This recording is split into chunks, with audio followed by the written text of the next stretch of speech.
बहुत डर के मैंने धीरे से उनसे कहा कि चोपड़ा साहब मैं यहाँ पे दुर्योधन के ऑडिशन के लिए आया हूँ। राज सारथी, तुम संदेश सुना रहे हो या ज्येष्ठ गुरुपुत्र दुर्योधन को डराने का प्रयत्न कर रहे हो? ये अभिनय करते वक्त आप अपने आप में कैसे इस रोल में खुद को फिट कर रहे थे? एक कलाकार कोई पात्र करता है तो उसमें वो कन्विक्शन, वो बिलीफ लाना बहुत ही आवश्यक होता है। परंतु ये घोषणा भी करता हूँ, यदि पिताश्री ने किसी को मेरा उत्तर लेकर अर्जुन के पास नहीं भेजा तो मैं स्वयं उपप्लव में जाकर उसके असभ्य जीभ खींच लूंगा। दुर्योधन बहुत नेगेटिव कैरेक्टर रहे, उनकी बहुत सारी बुराइयां थी। मैंने द्रौपदी को उसका वस्त्रहरण करने की कोशिश की, चीरहरण करने के लिए मैंने आदेश दिया, दुशासन मेरी इस दासी को नग्न कर दो, देखूं तो सही कि जिस दासी को मैंने जीता है वो लगती कैसी है। ये चार भाई, हाँ, बस भ्रात धर्म ध्यान में रखा, इसीलिए अपने अग्रज को न रोका। पति धर्म को भूल पत्नी को जुए के इस जलते कुंड में स्वाहा होने से न रोका। कभी कभी तो मुझे भी लगता है कि मैं साक्षात दुर्योधन ही हूं।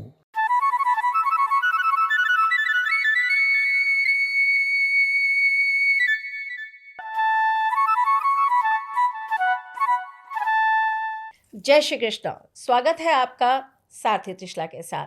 आज हमारे बहुत स्पेशल गेस्ट हमारे साथ हैं जिन्हें हम बचपन से देखते आए हैं। जब भी टेलीविज़न खुलता था तो सबसे पहले सर ही हमको दिखाई देते थे और इनकी पर्सनालिटी ऐसी थी कि मैं अभी इनसे ये डिस्कस भी कर रही थी कि आपको देखकर बचपन में मुझे बहुत डर लगता था। आप आते थे और मुझे ऐसा लगता था कि अब एक ऐसा व्यक्ति आ गया जिससे मुझे छुपने की ज़रूरत है। तो एक फिल्म का डायलॉग है ना कि कहते हैं कि बच्चे सो जा नहीं तो गब्बर आ जाएगा। तो मेरी मम्मी मुझे कुछ खिलाना या पिलाना होता था तो बोलती थी, बेटा ये खा ले वरना पुनीत सर आ जाएंगे। तो मोस्ट वेलकम, और आप बहुत बहुत बहुत बहुत सहृदय आपका स्वागत है हमारे शो पर। धन्यवाद जी, धन्यवाद। आप किसी परिचय के मोहताज नहीं हैं। आप अपने आप में एक बहुत अच्छे आर्टिस्ट तो हैं ही हैं, साथ में एक बहुत अच्छे व्यक्ति भी हैं। और आपको इतना सुना है कि आपकी आवाज़ कहीं ना कहीं अंतर मन में बैठी हुई है।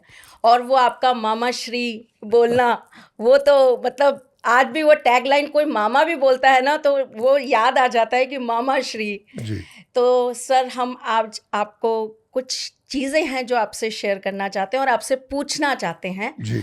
और आपके साथ में हम आपकी जर्नी के बारे में बात करना चाहते हैं। लेकिन उससे पहले मैं सबसे आपको ये जानना चाहती हूँ कि आप मुझे एक चीज़ बताइए। दुर्योधन का किरदार अपने आप में एक बहुत नेगेटिव किरदार था। एक ऐसा व्यक्ति जिसके अंदर ईगो बहुत था, एक ऐसा व्यक्ति जिसके अंदर जेलेसी बहुत थी, और एक ऐसा व्यक्ति जिसको सब कुछ अपने पास चाहिए था। ये अभिनय करते वक्त आप अपने आप में कैसे इस रोल में खुद को फिट कर रहे थे? जी, क्या है कि जब भी कोई एक कलाकार कोई पात्र करता है तो उसमें वो कन्विक्शन, वो बिलीफ, 100% बिलीफ लाना बहुत ही आवश्यक होता है। कि हमारे जो एक्टिंग, जो चीज़ है, जो हम कला, जो हम अभिनय जो करते हैं, in method acting there is no word as acting, it is believing, it is doing. तो अगर आप जैसे पे प्रत्यक्ष में ठीक है मैं पुनीत हूँ, पर परोक्ष में अगर मैं इस पात्र में जाऊँगा तो मुझे दुर्योधन बनना ही पड़ेगा। अगर मेरी विचारधारा, मेरी जो धारणाएं हैं, जो मेरी अपब्रिंगिंग है, वो एक अलग चीज़ है। तो वो तो जैसे घर में हम एक संस्कारी घर से आते हैं, मैंने महाभारत पढ़ा है, रामायण पढ़ा है, दादी हमें हर रोज़ उनकी गोद में जाके बैठा करते थे, वो एक आध प्रसंग हमें सुनाया करती थी। पर जब बड़े हुए तो भाई हमें पता है कि दुर्योधन जो पात्र है वो गलत है, उसने ये चीज़ गलत की है, ये गलत किया, तभी महाभारत हुआ और फिर किस तरह उसकी पराजय हुई। पर जब मुझे वो पात्र करने को मिला तो no, I had to get 100% believe in the character, तभी मैं उसके साथ न्याय कर पाता। तो फिर काफ़ी चीज़ें पढ़नी शुरू की, दुर्योधन को लेकर महाभारत पढ़ा, बहुत सारे ग्रंथ थे मैंने पढ़े, और लकीली मेरे लिए हमें 1986 में हमें साइन किया गया था और महाभारत की शुरुआत हुई हमारी शूटिंग की 1988 एंड। तो 2.5-3 साल हमें वो शोध करने का और उसको प्रिपेयर करने का हमें समय मिला। जब आप किसी कैरेक्टर को जीते हैं, जब आपने जैसे कहा कि हमने उसको शोध किया, हमने उसके बारे में बहुत पढ़ा, तो क्या कभी आपको ऐसा लगा कि वो चीज़ आपके व्यक्तिगत जीवन में भी आपके साथ असर दिखा रही है, या आपकी विचारधारा, आपके गुण, आपके जो दैनिक जीवन है, क्या उसके अंदर भी कुछ परिवर्तन वो दुर्योधन वाले आए? नहीं जी, वैसा तो नहीं होता, because you know an actor has to be like a pendulum, मतलब you are in it and out of it. Shot खत्म, आपको भूल जाना पड़ता है, अदरवाइज तो फिर यू नो बिकॉज। बट ये ज़रूर है कि पहली बात तो जब एक पात्र आप करते हैं तो उसके गुण अवगुण क्या हैं, तो पहले जो गुण हैं आप उनको समेटिए और जो अवगुण हैं उनको भी गुणों में परिवर्तित करिए, तभी 100% बिलीफ आएगा कि यस दुर्योधन वॉज राइट। और वही जो किया, तभी आपने कहा कि हमें डर लगता था। मैं आपको बताना चाहता हूँ, आपके जयपुर का ही किस्सा है। जब हम महाभारत की शूटिंग कर रहे थे, क्लाइमैक्स की शूटिंग, तो महाभारत सुपर हिट हो चुका था और हम जितने भी पात्र थे, characters, they had become you know stars and they were लोकप्रिय हो चुके थे। तो चोपड़ा साहब के वहाँ के बहुत बड़े उद्योगपति थे, उन्होंने अपने घर बुलाया कि आप भी सारे कलाकारों को लेकर आएँ और हमारे घर में आप भोजन हमारे साथ करें। तो हम सब गए। अब वो घर बहुत ही, बोलते ना कि एक सांस्कारिक एक घर था, और जो लेडीज़ थी वो घर के अंदर थी, वो घूंघट में थी, और उनकी जो माताश्री थी वो और जो इतना लंबा टेबल था, 20-25 लोग एक साथ बैठ के भोजन कर सकते थे। हम भी जाके बैठ गए वहाँ पर। बैठने के बाद तो अंदर कुछ खुसर पुसर होने लग गई, तो लेडीज़ में वो आए बाहर थोड़ा झांकें और फिर अंदर चले जाएं। और उतनी थोड़ी देर में अब मैं बैठा था, मेरे पास रूपा गांगुली जो द्रौपदी बनी थी वो बैठी थी, और टेबल के अक्रॉस नितेश भारद्वाज, अर्जुन, फिरोज ये बैठे थे। तो एक लेडी आई पीछे से, उनको आके कहती कि आपको अंदर बुला रहे हैं। वो चली गई। 5 मिनट के बाद तो वो मुस्कुराती हुई और आके सामने आके बैठ गई। तो हमें पता नहीं चला, बाद में पता चला कि उसे बोला तुम उस दुष्ट के पास क्यों बैठी मत हो? बैठो। वो दुष्ट है, आप जाके श्री कृष्ण और अर्जुन के पास बैठो। तो कहने का मतलब है ये। अच्छा, उसके बाद में क्या, पहले तो ये बाद में पता चला, फिर जब खाना परोसना शुरू हुआ तो घर की जो लेडीज थी वो आके सबको खाना परोस रही हैं। तो जैसे मेरी बारी आए तो मुझे वो लोग सुपरसीड करके क्रॉस करें और दूसरों को परोसें। तो मैंने भाई मुझे खाना मिलेगा भी कि नहीं मिलेगा। तो उतने में जो माताश्री थी वो आए, वो जब पूड़ियाँ दे रही, तो मैंने कहा कि जी आप मुझे दीजिए ना। बोलती दुष्ट, इतना गुस्सा अच्छा नहीं है, 5 ग्राम ही तो मांगे थे, दे देते। तो कहने का, पर ये मैं समझता हूँ ये हमारी कॉम्प्लीमेंट था, yes. हमारी परफॉर्मेंस का। वो वाकई समझती थी ये वास्तविक पुरस्कार है आपका। ये दुर्योधन ही है, ये दुर्योधन ही है। yes. और कभी कभी तो मुझे भी लगता है कि मैं साक्षात दुर्योधन ही हूँ। तभी मैंने आपसे पूछा कि क्या इसका आपके व्यक्तिगत जीवन पे भी नहीं जी, वो क्या, वो बिलीफ लाना पड़ता है कि जो भी करें आप 100% करें। मैंने उरुभंगम पढ़ा, महाकवि भास का लिखा हुआ है, उसमें दुर्योधन के दृष्टिकोण से पूरी महाभारत अभिव्यक्त की गई है। उसको पढ़ा। फिर मैंने जयद्रथ वध पढ़ा, ये मैथिली शरण गुप्त जी का महाकाव्य है, उसे तो कंठस्थ याद किया मैंने। तो चीज़ें भी पढ़ने से क्या होता है कि आपको एक कैरेक्टर की गरिमा पता चलती है कि वो क्या सोचता है। तो जब तक आप उसकी बिलीफ अपने अंदर नहीं लाते तो आपको जो भी उसने किया वो सही समझ के कर रहा है।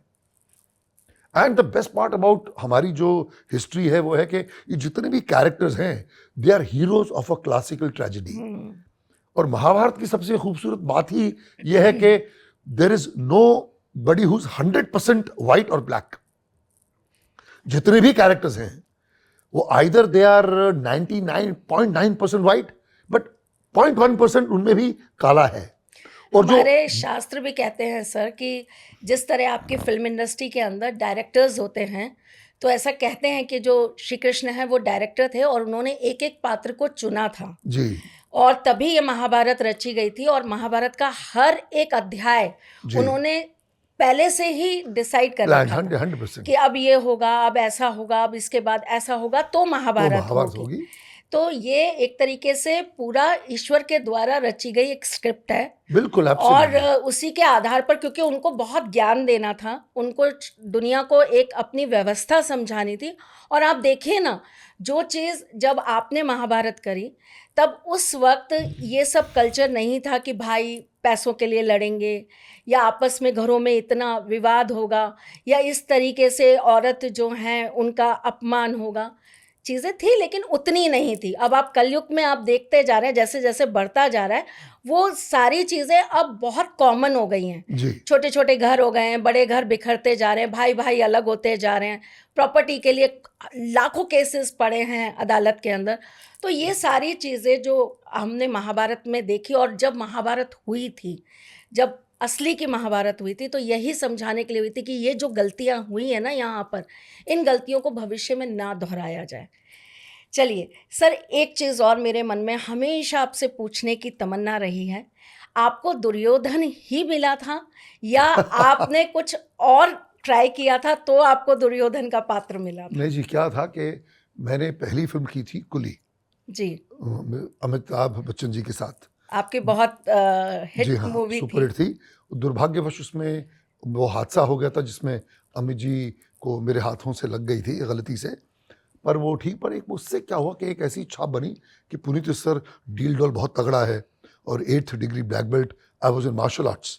सो मुझे तो नेगेटिव रोल्स के ही ऑफर आने लगे जी, और ये हो गया कि एक ब्रांड हो गया कि प्रत्यक्ष में जो भाई ये deal doll, body, height, voice, तो ये फाइटर बहुत अच्छा है, इसको मार धाड़ के ही रोल्स दिए जाए। जी, अब परोक्ष में था, मैं एक स्पीच और डिक्शन का प्रोफेसर था, मैं एक्टिंग सिखाता था और जो एक साहित्य का ज्ञान था, पढ़ा था इतना, वो लोग भूल गए। तो जिस तरह के रोल्स मुझे ऑफर हो रहे थे वो सिर्फ एक्शन ओरिएंटेड रोल्स मुझे फिल्मों में मिल रहे थे, जी, जिनसे मैं ज़्यादा खुश नहीं था।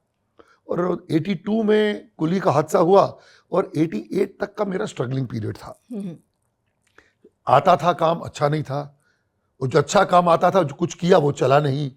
मैं समझता ये मंथन होता है, ये हर इंसान के एक जर्नी का पार्ट समय होता का है। काल हाँ जी, चक्र होता वो है। है तो ठीक ठीक, आई वाज ओके।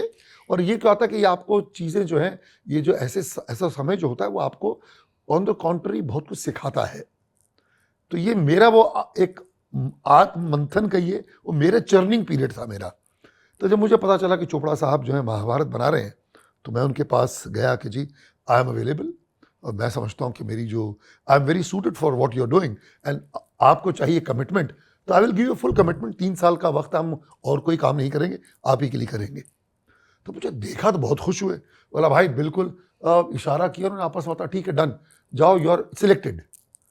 अब हम तो स्ट्रगलर थे, अब क्या पूछे, तो पर मैंने डर के पूछ ही लिया उनसे कि जी किस पात्र के लिए आपने मुझे सिलेक्ट किया है। बोलते भीम, 6 फुट 3 इंच हाइट है, बॉडी इतनी बढ़िया है, आप भीम सिलेक्टेड।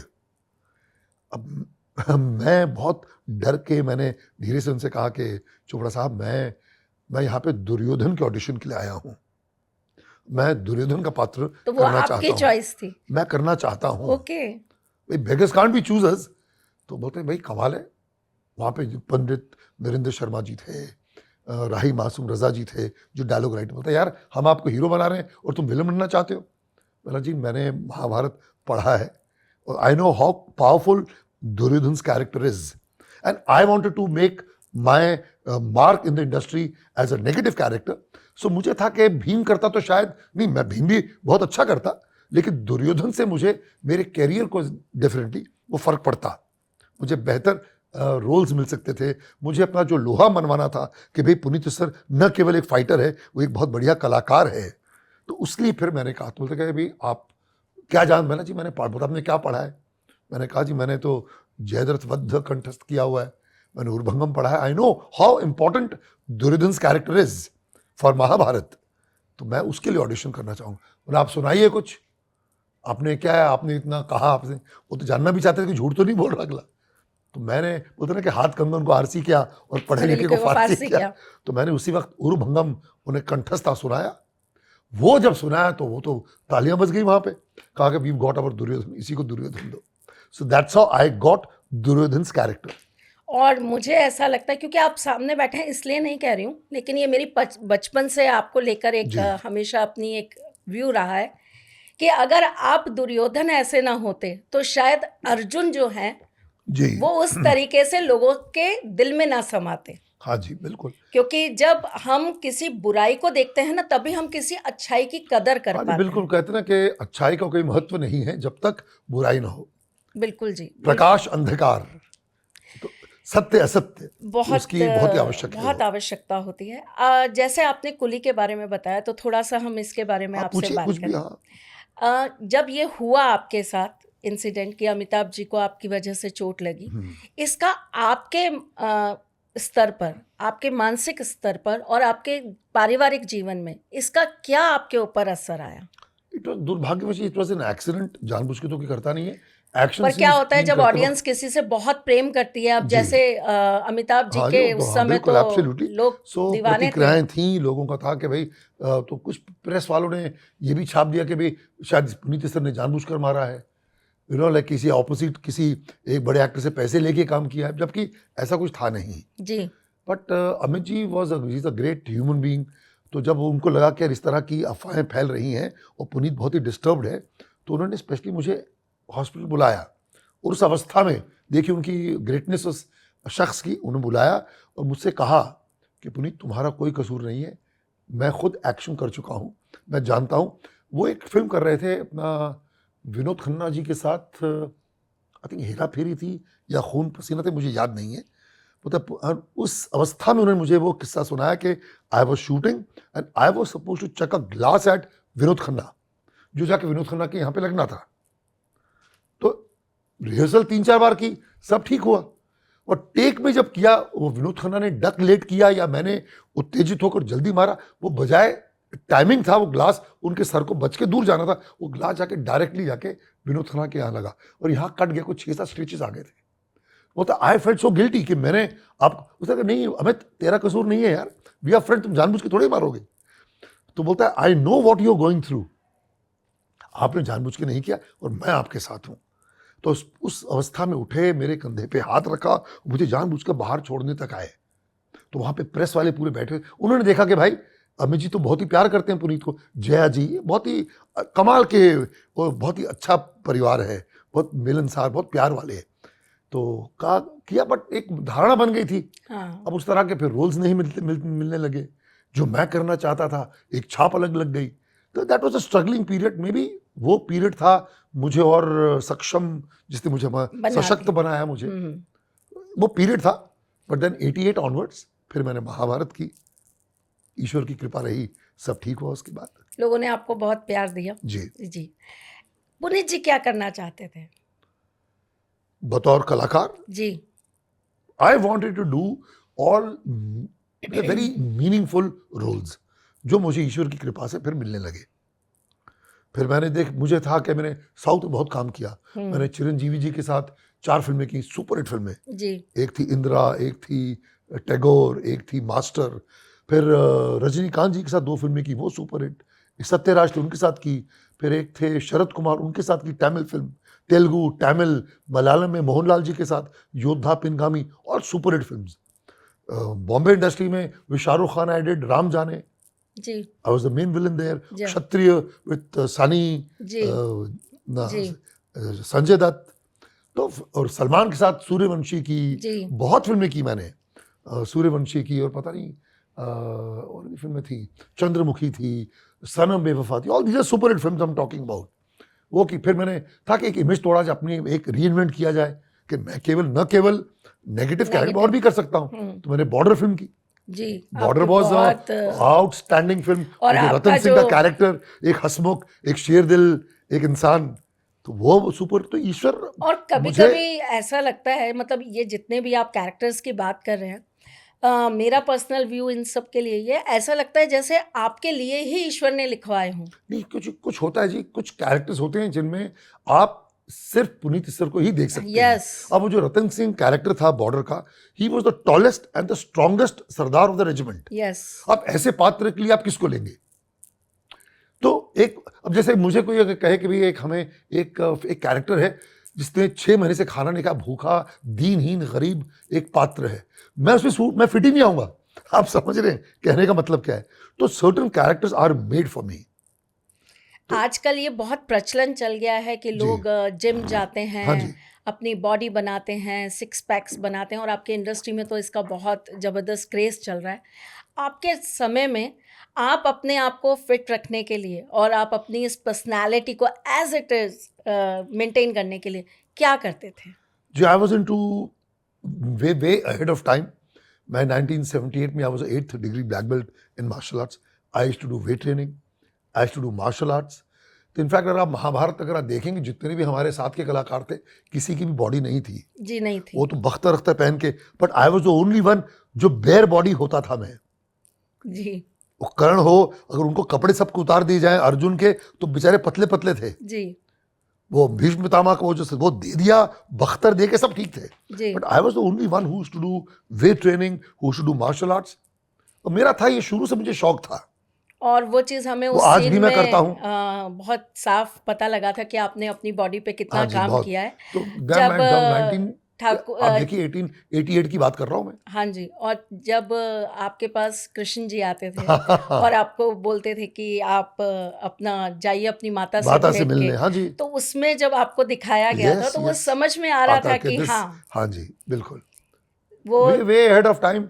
आजकल ठीक है, ये लोग सप्लीमेंट्स लेते हैं बिकॉज साइंस एडवांस हो चुकी है। बहुत अच्छी बात है, करना चाहिए, because it is body building is science. But मेरा अपना मानना है कि एक follow the golden rule, that is आप जो है हर चीज़ एक लिमिट में करिए, सोच समझ कर करिए।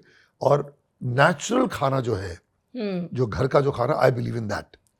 जो पौष्टिक आहार जिसे हम कहते हैं, बैलेंस डाइट होना बहुत ज़रूरी है। और हर चीज़ मॉडरेशन में करिए, कोई प्रॉब्लम नहीं होगी। बट एक्सरसाइज करना बहुत ही ज़रूरी है। ज़रूरी है। मैं आज भी करता हूँ जी, 3-3.5 घंटे रोज़। गज़ब। मतलब आप अपने आप में एक इंस्पिरेशन है उन लोगों के लिए जो ये कहते हैं कि क्या होता है ये सब करके, जी, क्या मिलता है ये सब करके, तो किसी और के लिए नहीं, अपने लिए करना बहुत ज़रूरी बहुत है। ज़रूरी है। एक बहुत छोटी सी चीज़ मैं आपसे जानना चाहूँगी। ये जब आप दुर्योधन कर रहे थे, जब आपने कुली मूवी की, आपने और भी बहुत सारी फ़िल्मों का जब आपका सफ़र चला, तो इस बीच में आपका अध्यात्म के साथ कैसा जुड़ाव रहा? आप दिन भर में कितना अपने आप को आध्यात्मिक तौर पर जोड़ पाते थे? हाँ जी, टू बी ऑनेस्ट, ये जो अध्यात्म के लिए स्पेशल वक्त निकालना मेरे लिए बहुत ही मुश्किल था। ये तो कि जब समय होता है और जब पढ़ता है, दैट ग्रोइंग अप एज, तो घर में पिताजी, दादी, माताजी वो जो बात किया हम सुनते रहते हैं। सो आप उन्हीं से जो आपकी जो व्यक्ति का जो निर्माण होता है, वो तो माता कराती घर में, संपूर्ण व्यक्ति का। तो दादी जी जो बात सुना करता था, पढ़ अच्छे लगते थे मुझे, या किसी से जब मिलते हैं तो मैं तो रास्ते में क्या, you have to keep your चक्षु खुले रखने चाहिए। आप कई बार कोई एक साधारण व्यक्ति भी आके आपको एक अच्छे ज्ञान की बात दे जाता है, तो आप उसको ग्रहण एम्बाइब करिए, करिए। उसको ग्रैब करिए। तो ऐसा रहा, कोई चीज़ अच्छी सुन ली, कोई देख ली, पढ़ ली, वो करता था। I used to do that. Sir, आप जब ये सारी चीज़ें कर रहे थे, क्या कभी आपको ऐसा लगा कि कोई नेगेटिव ज़ोन आपके पर्सनल लाइफ में आपके साथ व्यक्तिगत रूप पर आपको प्रभावित कर रहा हो? या किसी व्यक्ति की वजह से आप कहीं नहीं, नहीं, कभी नहीं? कभी नहीं। आप हमेशा पॉज़िटिव और हाँ, absolutely, I have been a very positive man otherwise. मतलब मैं कितने भी कहते हैं ना, मुश्किल आ जाए, प्रॉब्लम आ जाए, I know God is there, because God जो करेगा मेरे लिए वो बेस्ट ही करेगा। मैं 2 चीज़ें मैंने सीखी हैं इस लाइन में आके स्पेशली। एक है सब्र, पेशेंस इज वेरी इंपॉर्टेंट, बहुत ज़रूरी है। वो। और दूसरा जो है कहते हैं ना, शुक्र, धन्यवाद, बहुत ही आवश्यक है कि you should be kind and have full faith in God. वो 100% होना चाहिए कि होगा ही होगा। होगा ही होगा। फिर जो मेरी जो काबिलियत है उसके हिसाब से ईश्वर मुझे देगा ही देगा। और hard work never goes a waste. कभी नहीं जाता। वो कहीं ना कहीं आपको उस वक्त लगेगा। मिलता मैं तो है समझता हूँ कि वापस। मैं एक रोल के लिए बहुत ट्राई कर रहा हूँ कि यार ये मुझे करना है, मुझे करना है, मुझे करना है, मुझे नहीं मिला। उस वक्त टेम्पररी वो दुख होता है कि यार ये मुझे क्यों नहीं मिला, इतना मैंने कोशिश की। But I have realise after some time, maybe after some years, I realise कि नहीं यार, गॉड वाज सो काइंड, मुझे वो नहीं किया क्योंकि उसने मुझे वो दिया। तो वो कहीं ना कहीं, वो जब तक वो फेथ होना चाहिए इंसान को। हम लोग भी ऐसा मानते हैं और हमारी अपनी जो हमारी एस्ट्रोलॉजी की थ्योरी है वो ये कहती है कि जीवन के अंदर ग्रह आपको बुरे से तभी गुजारते हैं जब उनको आपको कुछ बहुत अच्छा देना होता है। हाँ जी, बिल्कुल। तो नेचुरल बात है कि जब हम स्ट्रगल करते हैं ना तो कहीं ना कहीं कोई प्लानिंग हो रही होती है हमारे कुछ बहुत बेहतरीन के लिए। हाँ, बिल्कुल। दुर्योधन बहुत नेगेटिव कैरेक्टर रहे, उनकी बहुत सारी बुराइयां थी और देखा जाए तो सिर्फ बुराइयां ही सबने उनकी देखी, लेकिन उनके अंदर एक बहुत अच्छी अच्छाई थी। वो एक बहुत अच्छे मित्र थे कर्ण के, हाँ, बिल्कुल। और ऐसे मित्र की जिनके लिए जान दे दी जाए और किसी की जान ले ली जाए। हाँ, तो उस बारे में मैं आपसे पूछना चाहूँगी, व्यक्तिगत जीवन में आप कैसे मित्र हैं? वैसा ही मित्र हूं मैं। देखिए क्या होता है कि दुर्योधन का जो, अब मैं आपको बात कर रहा हूं जैसे ना नेगेटिव, बट उसकी जो कुछ चीजें हैं जो उसने कही, आपको बिल्कुल विश्वास होगा, बिल्कुल दुर्योधन सही है। मैंने एक प्ले बनाया, मैंने लिखा और मैंने डायरेक्ट किया, call Mahabharat an epic tale. उसके 100 मंचन मैं कर चुका हूँ जी। Super hit play. सो पूरी महाभारत मैंने दुर्योधन के दृष्टिकोण से अभिव्यक्त की, and I played that character. तो जो प्ले देख के गया उसने कहा कि पुनीत जी आउटस्टैंडिंग, और हमें तो भाई दुर्योधन के साथ सिंपैथी हो रही है और प्यार हो गया कि ये बिल्कुल दुर्योधन सही था। तो जहां पे दुर्योधन की जो बातें हैं वो देखिए, वो कहता है कि साहब मैं विचित्र वीर्य के ज्येष्ठ पुत्र का ज्येष्ठ पुत्र हूं। मेरे पिताश्री नेत्रहीन थे, गद्दी उनके लिए थी, राज सिंहासन उन्हें इसलिए नहीं दी गई क्या, क्योंकि वो नेत्रहीन है, तो शायद वो एक राजा को नेत्रहीन नहीं होना चाहिए, परंतु मैं नेत्रहीन नहीं हूं, so legally that throne is mine. अब ये देखिए उसका एक पॉइंट है। फिर वो कहता है मेरा झगड़ा इनके साथ है, पांडवों के साथ है, मंजूर है, आप कहते मैं ये गद्दी उनको दे दूं, क्यों नहीं दूंगा। पहली बात है वो कुंती पुत्र हैं, वो कौन्तेय हैं, वे कुरुवंशी नहीं हैं। अब आप इसका जवाब दीजिए। तो कन्विक्शन की बात कर रहा है मैंने वो। देखा है आपका वो। तो ये इस तरह की चीजें। फिर वो कहता है कि साहब ठीक है, हमने द्यूत क्रीड़ा में मैं सब जीता, मैंने द्रौपदी को उसका वस्त्रहरण करने की कोशिश की, चीरहरण करने के लिए मैंने आदेश दिया, पर जब पत्नी को दाव पर लगाया तो युधिष्ठिर ने दाव पर लगाया, आपने उसको बुरा, आपने तब क्यों नहीं द्यूत क्रीड़ा रोकी, तब क्यों नहीं भीष्म पितामह, द्रोणाचार्य, कृपाचार्य, विदुर, जितने बुद्धिजीवी थे सब तो बैठे थे, क्यों नहीं थप्पड़ मारा युधिष्ठिर को कि तो गलत कर रहा है, पत्नी तेरी निजी संपत्ति है। नहीं, वो छोड़िए, जो भाई थे मूक दर्शक बने देख रहे थे, क्यों भाई से कहते कि भाई वो केवल आपकी पत्नी है, हमारी भी पत्नी है वो, कि भ्राताश्री आप गलत कर रहे हैं, वो भी चुप रहे, क्यों मन में स्वार्थ था, क्योंकि आप एक भाई अगर शायद जीत जाएगा ये द्यूत की बाजी तो हर चीज वापस मिल जाएगी। कितना बड़ा लेसन सर आपने बातों बातों में दे दिया। आप देखिए बिल्कुल, कितना वो, बड़ा मैं आपने उसमें लेसन मेरे दिया जो है। डायलॉग है बोलता हूं, ये 4 भाई, हाँ, बस भ्रात धर्म ध्यान में रखा, इसीलिए अपने अग्रज को न रोका, पति धर्म को भूल पत्नी को जुए के इस जलते कुंड में स्वाहा होने से न रोका, सबको दोष दिखे मेरा परंतु इनकी गलती पर न करते खेद, जिस थाली में खाते हैं ये उसी थाली में करते छेद। और पितामह से कहते हैं, और पितामह क्या पत्नी वस्तु है? जब दाव लगाया निज पत्नी को तब आपने क्यों नहीं रोका? नारी क्या कोई संपत्ति है? तो ये जो चीजें हैं वो बिल्कुल दुर्योधन से है, जब तक आपकी मेरी कन्विक्शन नहीं होगी वो बिल्कुल होगा। पर ये कितना बड़ा लेसन है सर, अगर कोई जी। इस चीज को समझे आपके द्वारा कि Absolutely. कोई भी बुरी चीज तब तक बुरी नहीं बनती जब तक हम उसको ताकत नहीं दे देते, जी। जब तक हम उसको बल नहीं दे देते। आप बुराई को बढ़ाते चले जाएंगे तो वो एक दिन इतनी बड़ी हो जाएगी कि उसे संभाल पाना नहीं, वहां किसी के लिए पे भी संभव दुर्योधन, नहीं। हमारे प्ले में दुर्योधन कहता है युधिष्ठिर से, सॉरी विदुर से कहता है कि काका विदुर, बुरा कर्म करना यदि है पाप तो चुपचाप उसे सहन करना भी कहलाता है महापाप। बिल्कुल, बहुत सही बात कही कि भाई मैंने आपको रोका था, आप रोक देते तभी। आप सबके मन में स्वार्थ था कि नहीं यार युधिष्ठिर हार रहा है, चुप रहो, ये एक बाजी जीत जाएगा तो शायद हर चीज वापस आ जाएगी और हमें भी कुछ ना कुछ मिल ये जाए। हमें कुछ नहीं मिलेगा। उनका जो लगाव था वो युधिष्ठिर के प्रति था।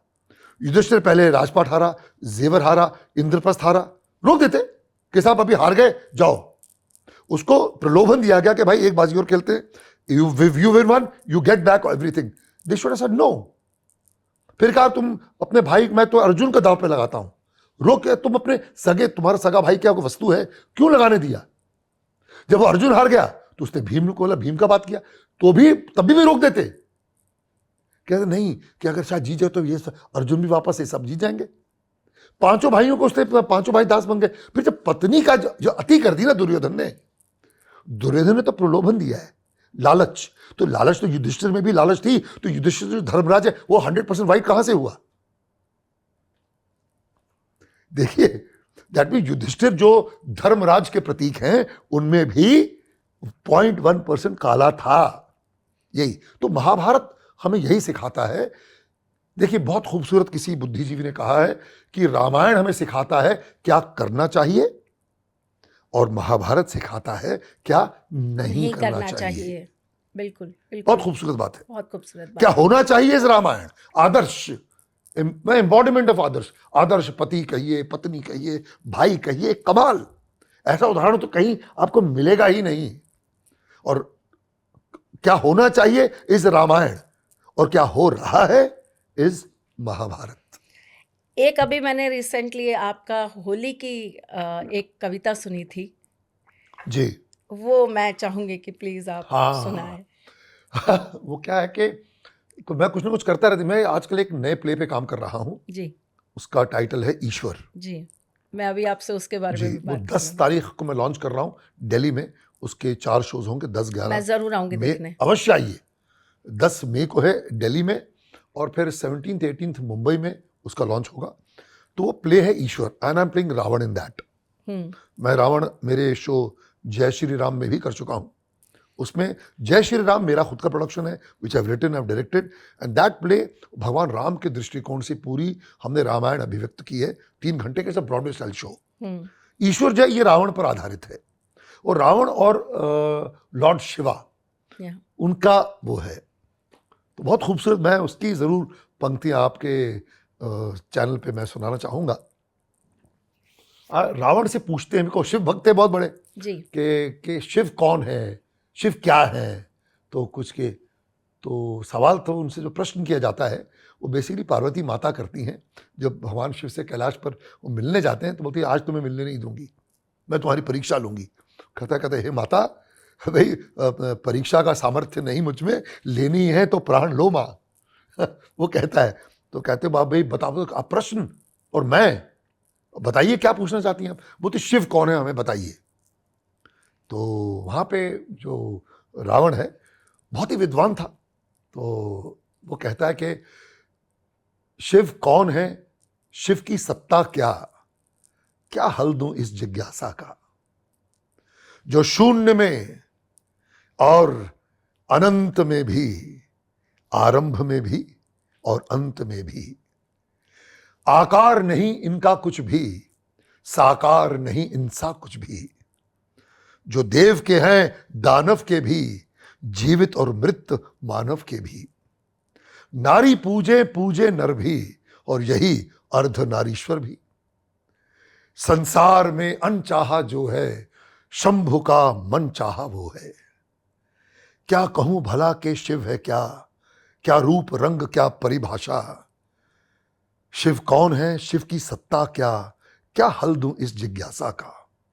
माता, जो सुंदर और भयानक भी, जो मंथर और यकायक भी, हैं त्यागी भी और गृहस्थ भी ये, न करते कुछ पर व्यस्त भी ये, है योद्धा भी और योगी भी, सन्यासी भी और भोगी भी, नितिज्ञ भी हैं पर भोले भी, हैं शब्द रहित पर बोले भी, जो नाचते और गाते भी फिर वर्षों चुप हो जाते भी, ये सत्य है या कोरी माया, किसने किसको क्या बतलाया, शिव कौन है, शिव की सत्ता क्या, क्या हल दूं इस जिज्ञासा का। माता, वो शिव ही क्या जो समझ आ गया, समझ से ऊपर महादेव, वो स्वयं प्रश्न कराते हैं और स्वयं ही उत्तर महादेव। हर हरि स्वयं है महादेव, जगत का कण कण हर महादेव, हर पीड़ा को हर महादेव, नमः पार्वती पतये, हर हर महादेव, हर। ये है जी। धन्यवाद जी, बहुत बहुत धन्यवाद। सुन के ही रोंगटे खड़े हो गए। हाँ जी, जरूर आएंगे आपका ये अवश्य शो आइएगा। देखने। यहाँ पर एक सवाल और मेरे मन में बहुत तेजी से आ रहा है और मैं आपसे ये पूछना चाहती हूँ, दुर्योधन जो स्वयं ईश्वर से लड़ रहा था, जी, वैसे तो रावण भी स्वयं ईश्वर से ही हाँ लड़ जी, रहे हाँ जी, थे, हाँ जी, पर दुर्योधन एक ऐसे कैरेक्टर हैं जो स्वयं वहां पर श्री कृष्ण से लड़ रहे थे और उनको ही सबसे बड़ा अपना विद्रोही मानकर चल रहे थे। जी। ऊपर से वो कितने भी मीठे बने, लेकिन अंदर से तो उनके यही था कि हाँ, नहीं। प्रतिद्वंदी। हाँ बिल्कुल। लेकिन वहीं रावण एक ऐसा कैरेक्टर है, एक ऐसा हमारे आज के जीवन, मैंने रामायण के ऊपर थीसिस करी है सर। अच्छा जी। हाँ जी। तो रावण अपने आप में इतने ज्ञानी और इतने परम भक्त हैं कि आज भी जब हम शिव पूजन करते हैं ना, तो उसमें हम रावण को भी पूजते हैं। हाँ, तो उनसे बड़ा कोई भक्त नहीं। तो ऐसे दो अलग अलग पात्र, एक जो स्वयं ईश्वर से ही लड़ रहे हैं, वहीं सामने के सामने एक ही साथ रह के, जी, क्योंकि रावण कभी राम से मिले नहीं जी, और उनका जब भी उनसे मिलन हुआ तो युद्ध भूमि में ही हुआ, लेकिन वहाँ तो वो श्री कृष्ण के साथ दिन रात थे। तो एक ऐसा परम भक्त जो शिव जी को इतना पूजता था, जिन्होंने शिव तांडव स्तोत्र की रचना कर दी, जी, जिन्होंने पूरा तंत्र शिव जी से जानकर रच डाला, जिन्होंने सारे नक्षत्रों के ऊपर पूरा हाँ जी, अध्ययन कर रावण लिया। संहिता, बिल्कुल। तो आपको इन दोनों कैरेक्टर्स के अंदर क्या भिन्न लगा और किससे आप ज्यादा प्रभावित होते हैं नहीं जी, पर्सनली? हाँ, क्या है, देखिए जी, दोनों characters are poles apart. Yes मतलब कुछ चीजें कॉमन है, लेकिन जो दुर्योधन था जी, उसमें ना बाल हट था। जी वो छोटा बालक था, इम्पल्सिव, जी कि ये मेरा है मतलब मेरा है। Very possessive. एक पोजेसिव पत्नी होती है, पोजेसिव बच्चा होता है, वो बाल हट था उसमें। जी और वो बात पकड़ के बैठ के, ये भाई ये मेरा है, हस्तिनापुर जो है ये कुरुवंशियों का है और मैं कुरुवंशी हूं, ये मेरी संपत्ति है, जबकि वो गलत है। जी जो संपत्ति होती है, जो आपको ये जो सिंहासन है, ये योग्यता प्रधान होना चाहिए। अब मैं पुनीत सर बोल रहा हूं, मैं समझता हूं, लेकिन दुर्योधन जब बनूंगा तो no, this is mine. Yes वो इम्पल्सिव कैरेक्टर था, बहुत ही उत्तेजित और एक छोटे बच्चे के जैसा था। देखिए दुर्योधन ने, पता है आपको, उसने खुद कुछ गलत नहीं किया, जानते, उसके जैसे कान भरे गए। कहते हैं कि आपके रथ पर कौन बैठा है, आपका सारथी कौन है? श्री कृष्ण सारथी थे तो अर्जुन की नैया पार हो गई। इसके रथ में सारथी इसका था मामा श्री। तो दुर्योधन का बेड़ा घर खोना ही सर, था। एक बार वो मामा श्री बोलिए ना। तो कहने का मतलब ये, हम बात कर रहे हैं ना, तो ये Duryodhan is a character totally impulsive, different, बालहट। जी वेरस रावण बहुत ही ठहराव, धैर्य, विद्वान, और ज्ञानी। उसका ये था जी। और उसका एक था कि वो, देखिए लोग समझते हैं कि रावण जो है केवल वो जो भाई वो लड़ रहा है, एक उसकी बहन की नाक के लिए लड़ रहा है, या, बट वो असुरों का प्रतिनिधित्व कर रहा है। और वो जो सुरों असुरों की जो लड़ाई जो चिरकाल से चलती आ रही है, वो उसका वो कहता है कि भाई हम असुरों के साथ हमेशा अन्याय हुआ है। हम एक ही माता एक ही पिता की संतानें हैं, दिति और अदिति के। तो सुर जो सारे जो अच्छी चीजें सुरों को क्यों प्राप्त हुई, हम असुरों को क्यों नहीं मिली? जब सागर मंथन हुआ तभी भी बल तो असुरों ने लगाया था, पर जो उससे जो भी चीज निकली वो हर चीज असुरों को, देवताओं को, सुर असुर तो उनको मिली, हमको क्यों? दैत्य और देव हमको क्यों नहीं? कि हमारा अधिकार है, हम ज्येष्ठ माता के पुत्र, हम ज्येष्ठ, हम बड़े हैं। अब देखिए कन्विक्शन कितनी आ रही है रावण में। बोलता मैं उन असुरों के खोए हुए सम्मान के लिए, उनके अधिकारों के लिए लड़ रहा हूं। जुमला है, वो कहता है कि भेष बदलकर वामन का जो अन्याय किया था विष्णु ने, दान में मांग कर सर बलि का न्याय किया था क्या विष्णु ने? कि देखिए वो कह रहा है, बोलता है कि ये चिरकाल से युद्ध चलता आ रहा है, हमारे हिस्से का सारा सम्मान सदैव सुरों ने ही पाया है, इन देवों ने पाया है, और मैं इन देवों के कर से असुरों के अधिकार छीन कर मानूंगा। तो एक उसकी बिलीफ थी, तो रावण बहुत ही कमाल का कैरेक्टर है। तो ये है, बहुत खूबसूरत बात जी, हमारे ग्रंथों की इतनी सुंदर है। देखिए क्या था कि पहले जो जो लड़ाई हुई रामायण के वक्त जो हुई, रामायण से पहले सतयुग में जाते हैं जी, तो तब जो लड़ाई होती थी वो डिफरेंट प्लैनेट्स की लड़ाई थी, हम्म। अलग अलग प्लैनेट्स की थी। जी। फिर जब हम आए त्रेता युग में आए तो अलग अलग कंट्रीज की लड़ाई थी, रावण, लंका, ये अयोध्या, भारतवर्ष। जी। फिर जब आपका द्वापर युग आया तो लड़ाई परिवारों में लड़ाई हुई है, महाभारत परिवार की लड़ाई थी। अब कलयुग आ गया है तो कलयुग में आपके अंदर अपने आप से आपकी लड़ाई है। आपके अंदर ही राम है, आपके अंदर ही कृष्ण है, आपके अंदर ही दुर्योधन है, आपके अंदर ही रावण है। आपको अपने अंदर के रावण को, आपको अपने अंदर के दुर्योधन को मारना है। ये जो है हमारे जो ग्रंथ है ये वो हमें सिखाता है। जब हम बात करते हैं आपके नए जो आप अभी बता रहे हैं, आप जी। थिएटर कर रहे हैं, ईश्वर जो जी। आप कर रहे हैं, इसके अंदर आप रावण जी। का रोल कर रहे हैं। तो जब आप ये रावण की भूमिका में आते हैं तो आप कितना अपने आप को रावण से जोड़ते हैं? 100%। मैं आजकल कुछ मैं कंठस्थ अपने संवाद भी कर रहा हूँ, आजकल हमारी रिहर्सल चल रही है, लॉन्च है हमारा play. So I believe Ravan is absolutely right. और जब आप रावण से अपने आप को जोड़ते हैं तो आप भक्ति से भी अपने आप को जोड़ते हैं। एब्सोल्युटली, हाँ जी। तो आप पर्सनल जीवन में पुनीत सर किसके भक्त हैं? हाँ, मैं जी देखिए, मैं हनुमान जी का बहुत बहुत बड़ा भक्त हूँ, जी। तो भगवान शिव का भक्त हुआ। जी। अब दूसरा क्या है कि नारायण, मैं तो राम ये का बात बहुत बड़ा, रावण क्यों नहीं समझ पाए थे? वो तो इतने बड़े समझ जाता तो ईश्वर बन जाता। मैं राम क्योंकि का ये भाव है सवाल ना नारायण। मेरे पास बहुत आता है और हाँ, सब मुझसे यही पूछते हैं कि आपको पता हमारे प्ले का टाइटल क्या रखा है हमने? जी। ईश्वर रावण का राममय हो जाना। ओके। हाँ जी, मैंने जो हमारा प्ले है जय श्री राम रामायण, वो मैंने देखा है। भगवान राम के दृष्टिकोण से बनाया है, हम्म। इतना सुंदर। हम्म। तो वो तो बहुत ही, अब हम अमेरिका में शोज करके आए, कमाल की पब्लिक, बहुत ही सुंदर। उसमें एंड का जो रावण का जो, जब उसका वो पूरा कैथारसिस होता है एंड में, तो भगवान से जब कहता है, वो तो कमाल के संवाद है उसके। जी। आप अपने लिए अभी भी क्या कोई ऐसा कैरेक्टर है या कोई ऐसी आपकी मन के अंदर ख्वाहिश है जो आपको लगता है कि मैं नहीं कर पाया और मुझे करना है? बहुत सारे कैरेक्टर्स हैं जी, जैसे मैंने वो भी पात्र किया, मैंने महिषासुर का भी पात्र मैं कर चुका हूँ। मैंने एक धारावाहिक बनाया था जय माता की, हेमा जी थी उसमें, वो सारी माताओं पर आधारित था, वो भी किया है मैंने।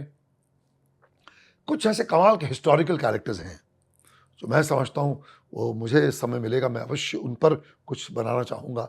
वो जैसे महाराणा प्रताप हैं, जी। वो मेरे बहुत युग, मेरे आदर्श में महापुरुष हैं, जी। वो पात्र कमाल का है। शिवाजी महाराज कमाल के पात्र हैं। कमाल है। तो ऐसे ऐसे ये वंदनीय पात्र हैं। तो गुरु गोविंद सिंह जी तो मतलब हमारे, मैं तो उन्हें अपना गुरु मानता हूँ। जी। तो ऐसे ऐसे पात्र हैं, ऐसे इनसे इंस्पिरेशन से हमारी हिस्ट्री के कैरेक्टर्स हुए हैं, इन पर जरूर कुछ ना कुछ बनना चाहिए। आप बहुत अच्छे डायरेक्टर हैं, बहुत अच्छे डायरेक्टर हैं। तो क्या एज अ डायरेक्टर आपको लगता है कि कोई ऐसी सीरीज या कोई मूवी या कोई सीरियल आप अपने लिए करना चाहते हैं जिससे आपको प्रसन्नता हो? मैं ये कहा ना, ये जैसे महाराणा प्रताप, शिवाजी महाराज, मैं जरूर बंदा बहादुर पर कुछ बनाना चाहूंगा। बंदा बहादुर ये थे, बंदा बहादुर हैं, माधव दास द वॉरियर बैरागी, हम्म। उनके ऊपर कुछ करना चाहूंगा। मैं हरि सिंह नलवा पर कुछ करना चाहूंगा। ये हमारा, this is the greatest general India has ever produced.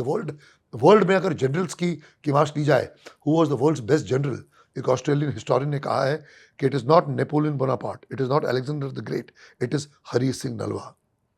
ये ही is the world's greatest general. मैं उस पर जरूर कुछ करना चाहूंगा। 5 चीजें अगर मैं पुनीत जी को अधिकार दे दूं कि बदलनी चाहिए इस देश के अंदर, जी, क्या बदलेंगे? वैसे हम काफी क्लोज बढ़ रहे हैं, उस तरफ हम आ रहे हैं। मैं जी चाहूंगा कि सबसे पहले जो दरिद्रता है, जो वो हमें दूर करना चाहिए, गरीबी नहीं होनी चाहिए, उस that has to be taken care. दूसरा, हेल्थ जो फिजिकल हेल्थ है हमारे जो नौजवान बहुत पीढ़ी की खराब होती जा रही है। बहुत खराब है।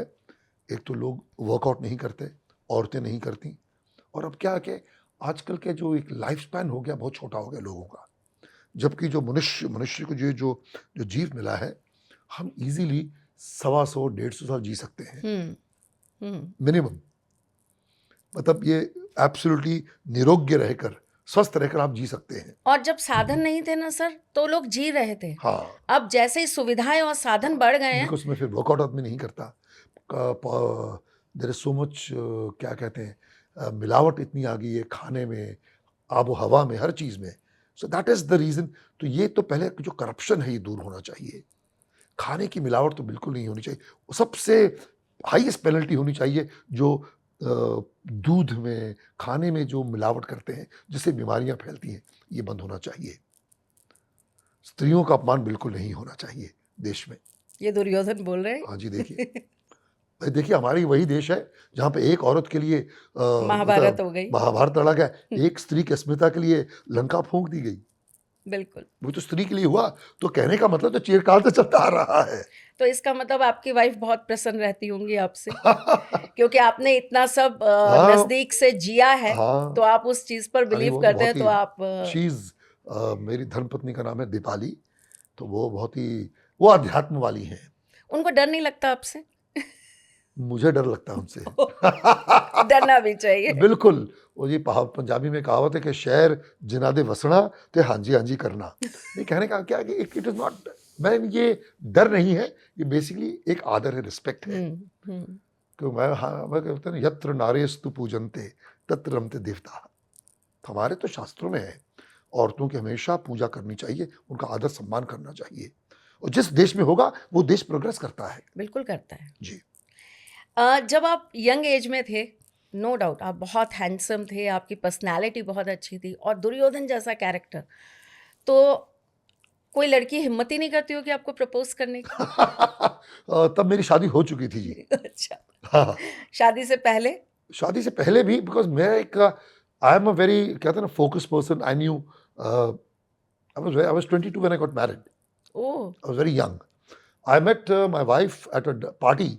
When I saw her I thought कि यस, ये मेरी जीवन संगनी है, इनके साथ मैं अपनी ज़िंदगी बिताना चाहूँगा।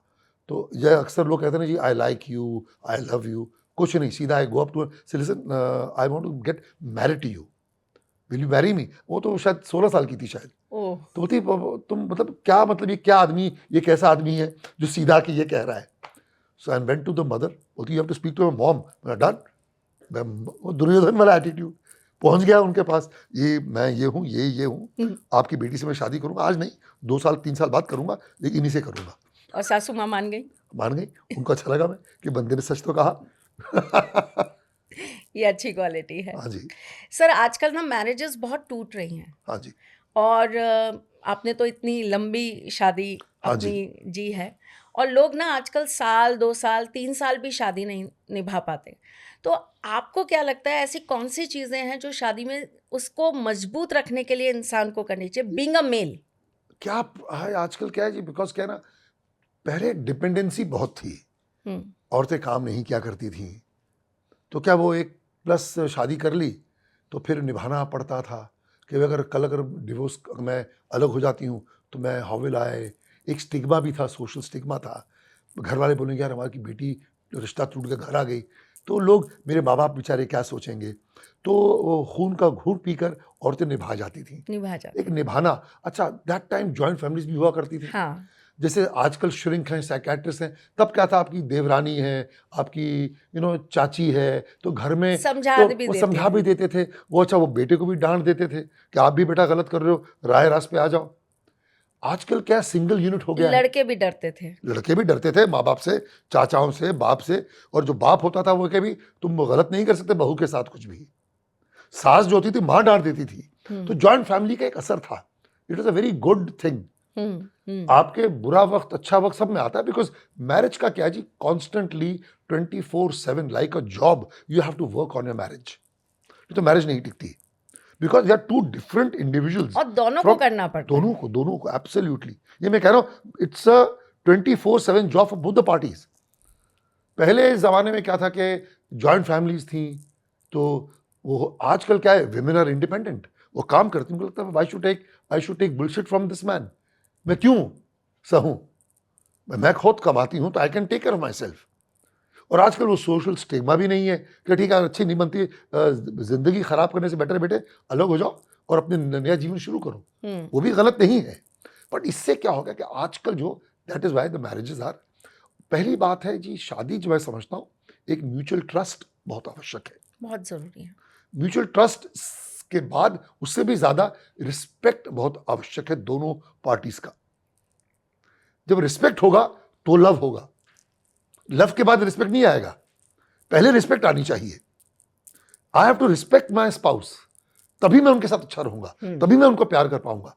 और लड़कियों का भी सेम है, they should respect the husband. आप में ऐसी क्वालिटीज हो कि आपकी पत्नी आपकी रिस्पेक्ट करे, वो आपकी रिस्पेक्ट करेगी तो ही तो आपसे प्यार करेगी, तो ही तो आपके साथ फेथफुल रहेगी। तो आपकी वाइफ इस चीज को लेके बहुत निश्चिंत रहती थी कि दुर्योधन है, इन्हें तो कोई लड़की मिलनी नहीं नहीं, है? ऐसा नहीं है जी, मतलब उनको भी, हमारे भी इनसिक्योरिटीज थी? इनसिक्योरिटी होती है लाइफ में, बिकॉज व्हाट हैपेंस इज एक जर्नी है जी।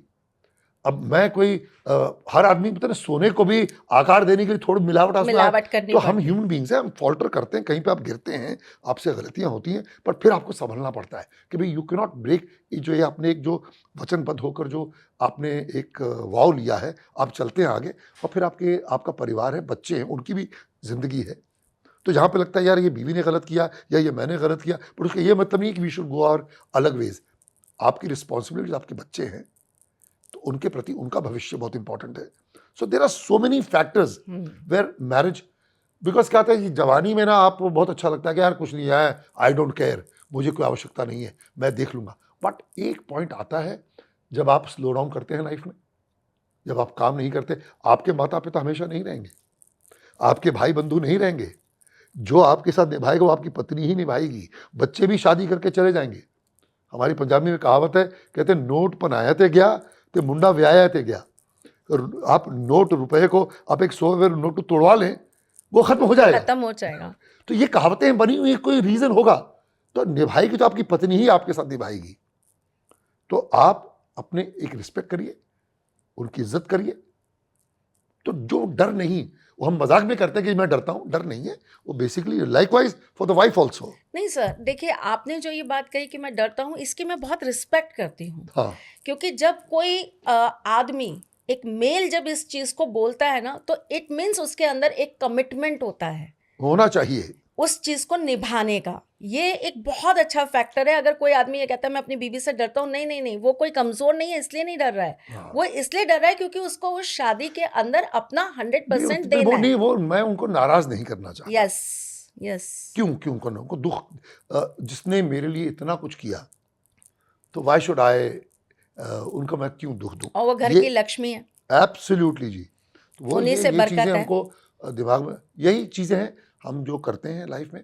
एंड लाइफ क्या है कि बिकॉज आपको सिखाता है, आपके उतार चढ़ाव होंगे, बुरे दिन भी आएंगे, अच्छे दिन भी आएंगे, बट देन फिर आपको कॉन्स्टेंटली आप उस पर काम करिए और आगे बढ़िए। 2 लास्ट आपसे सवाल चलते चलते पूछना चाहूंगी। आप ज्योतिष पे कितना बिलीव करते हैं? 100% जी, आई बिलीव, बिकॉज मैं समझता हूँ कि डेस्टिनी है, जो आपके नक्षत्र हैं वो लाइफ उसी के हिसाब से चलती है। आपका लिखा आप लिखा के लाएं अपनी जीवनी, डेफिनेटली वो है। But at the same time believe करके मैं सिर्फ उस पर एक कहते ना डिपेंड हो जाऊं, डिपेंड वो नहीं करना चाहता। नहीं होना भी नहीं मैं चाहिए। अपने मेहनत पे बिलीव करता हूँ। तो जैसे देखिए, वैसे भी भाग्य और कर्म एक दूसरे के साथ ही जुड़े हैं, जो जुड़े होने हाँ। चाहिए। अब देखिए, जो हमारे जो सिख भाई हैं, ये जो सिख कम्युनिटी है, they don't believe in astrology. Yes. पर आपको पता है उसका देखिए कितना खूबसूरत चीज़ है। दो उनमें एक जो छठा घर और जो 9वां घर है, कहते हैं एक बीमारी का घर है, एक आपत्ति का जो घर है, जो कष्ट का, पीड़ा का, 6 और 8 है, 6 और 8 वो हेल्थ का और उसका पीड़ा का है। 6 और 8। लेकिन आप ऊपर देखिए, जो 12वां घर है वो है अपना, वो दया का, कर्म का, उन्होंने उसको पकड़ लिया है। वो सेवा भाव में बिलीव करते हैं। जब आप 12वें घर में आप जो सेवा भाव आप करेंगे, वो भंडारा लगाएंगे, अपना गुरुद्वारे में जाके जूते साफ करेंगे, सफाई करेंगे, खाना खिलाएंगे, वो सेवा में। तो सेवा जो 12वां घर है वो छठे और 8वें घर को नलीफाई करता है 12वां घर सर व्यय का होता है। आप जो करते हो ना जी। वो आपके खर्च करने का होता है। तो जब आप अपने कर्मों को खर्च करेंगे ना तो वो कहीं ना कहीं This is घूमकर exactly what I'm आपके saying. हाँ, तो वो जो छठे घर 8वें घर को वो नलीफाई करेगा। क्योंकि वो क्या है, कंट्रोल करने की पावर रखता है। बिल्कुल, वो तो मेरे हाथ में है। बिल्कुल आपके हाथ में है। तो वो जो 12वां घर है 100%। मेरे हाथ में, तो मैं उसको नहीं छोड़ूंगा। देखिए एक बहुत इसमें मैं आपको बहुत छोटी सी एक अपनी थ्योरी बताती हूँ। जब व्यक्ति के जीवन में कहते हैं ना कि कुछ तुम्हारा काम नहीं कर रहा तो तुम जगह बदल लो या तुम देश बदल के चले जाओ, तुम थोड़े दिन बाहर हुआ तो शायद तुम्हारी किस्मत पलट जाएगी। वो आपका 12th हाउस है। मतलब आप कुछ परिवर्तन भी कर लेंगे, कुछ बदलाव भी कर लेंगे तो आपका कुछ ना कुछ चेंज हो जाएगा। जो नेगेटिव ग्रह हैं उनके आपके जो प्रॉब्लम्स हैं वो खत्म हो जैसे आप ये मैं ये लेता हूँ कि मैं ये मानता हूँ कि भाई आप अगर जो आपके हाथ में है, हार्डवर्क आपके हाथ में है, वो सेवा करिए, बी काइंड टू पीपल। तो ये बहुत जरूरी है। वो कहीं ना कहीं ईश्वर देगा आपको। बस। आपके कर्म कभी खाली नहीं नहीं जाते जाते जी। एक लास्ट चलते चलते क्या फ्यूचर प्लानिंग्स हैं, क्या क्या कर रहे हैं आप? बहुत जानने की इच्छा है क्योंकि इतना कुछ है आपके अंदर और मुझे पता है आप अभी बहुत कुछ करने के देखिए जी, भाई हाल ही में मैं कुछ फिल्में कर रहा हूँ। एक है welcome to the jungle, it's a super hits अपना फ्रेंचाइजी वेलकम फिल्म थी। अक्षय कुमार हैं, जैकी श्रॉफ हैं, सुनील शेट्टी हैं, एंड बाप रे 28 कलाकार हैं। It's a multi starrer film. I got a very good role in that. फिर मैंने एक फिल्म की थी दी कश्मीर फाइल्स जी। वही प्रोड्यूसर डायरेक्टर एक फिल्म बना रहे हैं दी दिल्ली फाइल्स। 15 अगस्त को लग रही है। उसमें मेरा बहुत अच्छा कैरेक्टर है। फिल्म्स में मैं वो कर रहा हूँ और 3-4 फिल्में साइन की हैं भी, उनका भी शुरुआत उनकी होगी। फिर टेलीविज़न में हाल ही में मैंने एक वंशज सीरियल किया जो सोनी सब पर अभी ख़त्म हुआ है। वो सुपर हिट था, पिछले 3 साल से उसमें व्यस्त था। ऑन द थिएटर फ्रंट मेरा एक जय श्री राम शो है और अब एक नया शो आ रहा है ईश्वर, वो उस पर मैं व्यस्त हूँ। और at the same time ad films करता हूँ। ये करता हूँ जो नया जो मैं करना चाहता हूँ, मैं कृष्ण पर कुछ कर रहा हूँ काम। ओह, मैं महाभारत बनाना चाहता हूँ फिर से, बट इस बार भगवान श्री कृष्ण के दृष्टिकोण से। वाह, ये मैं करने जा रहा हूँ। ठाकुर जी करें आपकी ये मन की इच्छा जी जल्द हाँ। ही पूर्ण हो। Thank you. और अभी आपका ईश्वर देखने हम जरूर अवश्य आएंगे सर। आइएगा। और इतनी सारी बातें हैं, अभी तो हमने सिर्फ एक ही कैरेक्टर को आपके को डिस्कस किया है। जी। तो मैं आपसे प्लीज रिक्वेस्ट करूंगी कि नेक्स्ट टाइम फिर आप थोड़ा सा वक्त अवश्य दें अवश्य, क्यों नहीं। तो हम आपके से और बहुत कुछ जाने सीखें। जरूर। आपसे मिलकर, आपसे बात करके जो डर था ना वो खत्म हो गया। और अब मुझे लगता है अगली बार मैं और आराम से आपके साथ हाँ, चीजों को बिल्कुल, ज्वाइन बिल्कुल। कर पाऊंगी। ठीक है। बहुत बहुत बहुत बहुत धन्यवाद। आप नमस्कार। आए, आपने समय दिया। ठाकुर जी की कृपा आप पर, आपके परिवार पे सदा सर्वदा बनी रहे। जय श्री कृष्ण। जय श्री कृष्ण। सारथी मां त्रिशला ज्योतिष के क्षेत्र में विश्व विख्यात नाम है। ज्योतिष शास्त्र में पीएचडी मां त्रिशला पिछले 22 वर्षों से ज्योतिष की सभी परंपरागत विधाओं के साथ साथ अनेक दुर्लभ गुण विधाओं जैसे परछाई एवं लफ्ज के अध्ययन से अपनी सटीक भविष्यवाणी और पूर्वानुमान के लिए विख्यात हैं। अपने उपायों द्वारा लाखों लोगों का जीवन संवार चुकी मां त्रिशला लगातार 2016 से ज्योतिष विभूषण अवार्ड प्राप्त कर रही हैं। साल 2018 में उन्हें उत्तराखंड के मुख्यमंत्री त्रिवेंद्र सिंह रावत ने ज्योतिष विभूषण अवार्ड से सम्मानित किया था और साल 2016 में उन्हें राजस्थान में बेस्ट एस्ट्रोलॉजर के अवार्ड से नवाजा जा चुका है।